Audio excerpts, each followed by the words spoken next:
All right, guys, check it out. Palantir stock is breaking out. This is good news. We're currently up around 1%, which is not much, but we're taking out a key level that we have to cover here in this video. And we're going to go over where Palantir could be going, my thoughts, and overall what's going on in the stock market and other stocks I'm looking at right now. So guys, hit the like button, feel free to subscribe, take a sip of your coffee, of course, and check out the Patreon for my portfolio updates if you want to keep up with what I'm doing every single week in the market, be a part of the Discord chat, see all the charts and ideas I post throughout the day. That's on Patreon. Link down below, or go to stocksurfs.com/Patreon. Also in the comments. And now let's dive into it. So Palantir is moving and grooving here, guys. We're up around 1%, like I said, but earlier we were up even more, and we broke over the mid 180s. We hit $186 a share earlier. We were up 2%.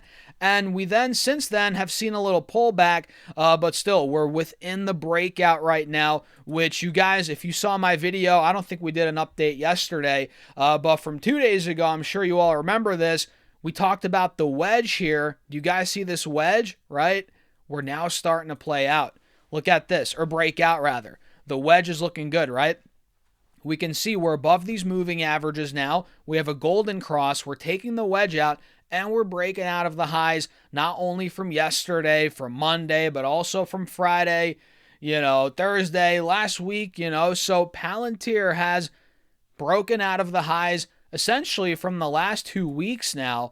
And on the 1 hour chart, you can see it's trading at a fresh high on the month, over the past month. And clearly on the 4 hour chart, what do we have here, guys? We're taking the wedge out. Like I said, you can see it even better how we're continuing the breakout, So we can see Palantir, and I said this in my video, my update video 2 days ago. I said, look, guys, Palantir broke out aggressively from 148 up to about $184. Massive move. We're talking 25%. It got a little too hot. And then it consolidated for a good, week or two? We pulled back, consolidated, whatever you want to call it. And since that point, again, we covered this in the last video. I said, look, watch out for that breakout because I think it's coming. I said higher highs are made, higher lows are being put in. We're just waiting before. It's like the calm before the storm, before the breakout, and now we're finally getting it. So I say that to say this. I say that to get to this point, guys. We're going to all-time highs. I think this is going to $1.90 plus.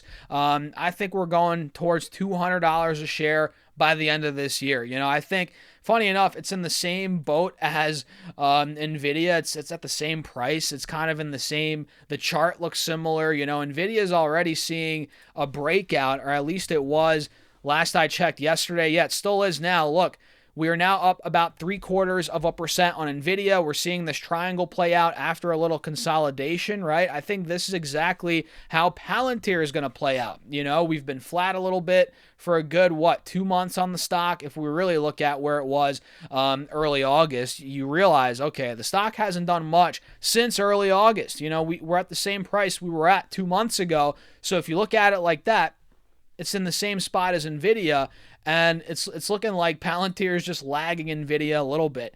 And, this triangle is about to play out.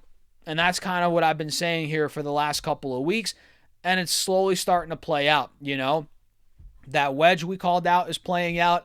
Now we have a triangle on Palantir. We're pushing up deeper into it. We're squeezing into it, right?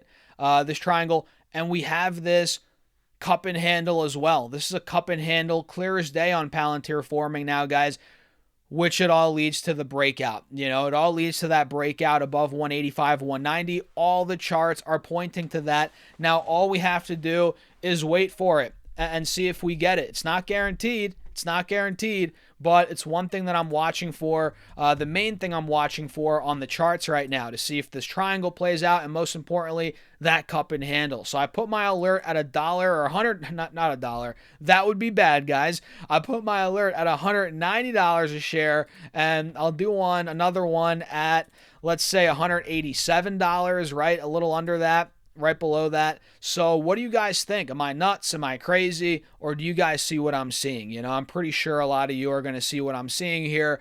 Let me know in the comments your thoughts. And overall, guys, I'm holding the stock. I think Palantir is a hold right now.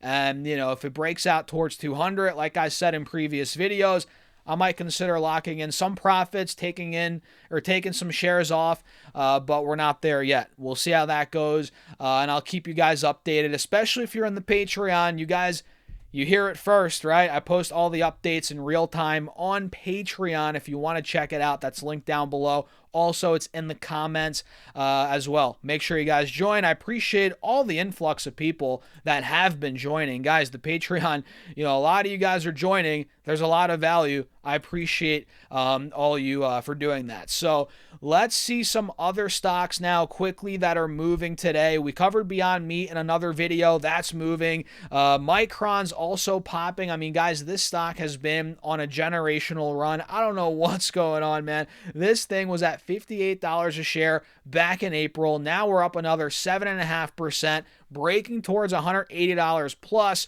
You know, Micron is taking off, man.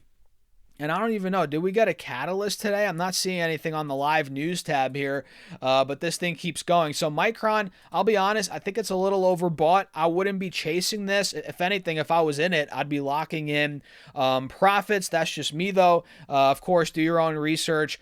Make sure you do your own, you make your own decisions, right? Let's see what Tesla is looking like. Oh my God, Tesla just keeps going, man. This thing's up another 3% today. Do you guys remember how a couple of videos ago, or not even at this point, it was probably a week or two ago, I was saying OKLO is super overbought. I'm tempted to short OKLO, which I never did, by the way. Do you guys remember, though? I was saying that. I'm feeling that same thing right now with Tesla, but we're not there yet, in my opinion. OKLO, I was saying I feel like shorting it at $140, $145, and if I did, it would have worked out, but now I'm not going to chase it because I didn't make that move, right? I wish I did.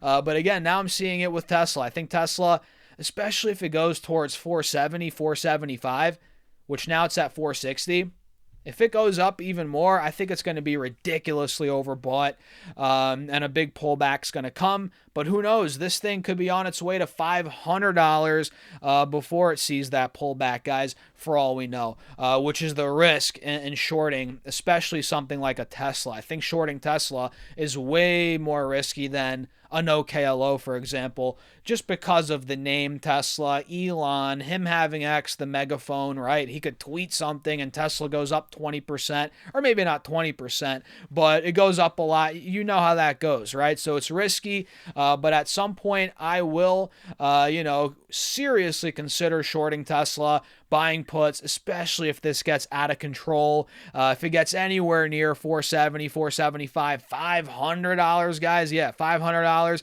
I'm going to be, buying puts on this. So what do you guys think? Let me know your thoughts in the comments. I'm curious. Hit that subscribe button. 50% of you guys watch the content, but you're not subscribed. Hit that subscribe button. Follow along for more content. I appreciate you all for tuning in. And with that being said, cheers. I'll catch you in the next video. Have a great rest of your day.